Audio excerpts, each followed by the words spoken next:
रस्त्यावर रक्ताच्या थारोळ्यात पडलेल्या मजुराचा वाचवला मनसे अध्यक्ष धैर्यशील पाटील यांनी जीव। याबाबतची अधिक माहिती अशी, गोंदवले येथे एका रस्त्यावर मोटरसायकल अपघातामध्ये जयनाथ कुमार या मजुराचा अपघात झालेला होता। रस्त्यावर पडल्यामुळे त्याचं डोकं फुटलं आणि त्यामध्ये तो गंभीर जखमी झाला। यानंतर 108 नंबरला फोन करून ॲम्ब्युलन्स बोलवण्याचा प्रयत्न केला, मात्र ही ॲम्ब्युलन्स वेळेत आली नाही। अखेर धैर्यशील पाटील यांनी स्वतःची गाडी काढली आणि या गाडीमध्ये त्यांनी या मजुराला बसवले व प्रथमोपचार करून दहिवडी येथे रुग्णालयात ॲडमिट केले। यामुळे या मजुराचा प्राण वाचलेला आहे। यासाठी दत्ता बागल, तानाजी रणपिसे, निलेश सोनवणे, विश्वराज कट्टे, लखन पारसे, नितीन देसाई या मित्रांनी त्यांना सहकार्य केलेले आहे। 108ची ॲम्ब्युलन्स नेहमीच लोकांच्या मदतीला येते, मात्र वेळेवर येत नसल्यामुळे लोकांचे हाल होत आहेत। अनेकांचे प्राण वेळेवर ॲम्ब्युलन्स न आल्यामुळे गेल्याची घटना घडत असतात।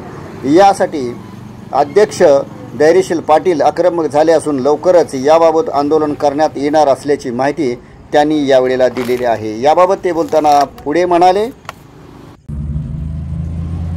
आज गोंदवले बुद्रुक येथे एक पुशेसावळीचा एक मजूर काम करण्यासाठी आला असता त्याचा गोंदवले जवळ गाडीवरून घसरून तो पडल्यानंतर संबंधित तिथल्या जमलेल्या लोकांनी 108 नंबरला कॉल केले, तर ते कॉल उचलले जात नव्हते।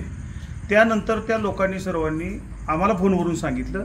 आम्ही घटनास्थळी आम्ही सर्व कार्यकर्ते पोचल्यानंतर आम्ही स्वतःसुद्धा त्यांना फोन लावले। मी स्वतः लावला फोन, पण त्यांचा कॉल उचलला गेला नाही। त्यानंतर थोड्या वेळाने परत आम्ही लावण्याचा प्रयत्न केला, फोन लागल्यानंतर त्यांनी गाडी पाठवतोय, येतोय, दहिवडीची गाडी मेंटेनन्सला गेली, ह्याची गाडी इकडे गेली, ह्याची गाडी इकडे गेली, अशी आम्हाला कारणे सांगितली। तो मजूर रक्ताच्या थारोळ्यात पडलेला होता। त्याच्या गुडघ्याला, पायाला, डोक्याला तो रक्तबंबाळ झालेला होता। आम्ही अक्षरशः त्यांची वाट बघून आम्ही स्वतः खाजगी गाडी बोलवली आणि खाजगी गाडीमध्ये घालून आम्ही दहिवडी ग्रामीण रुग्णालयामध्ये त्याला पोच केला। ही गोष्ट इतकी वाईट आहे।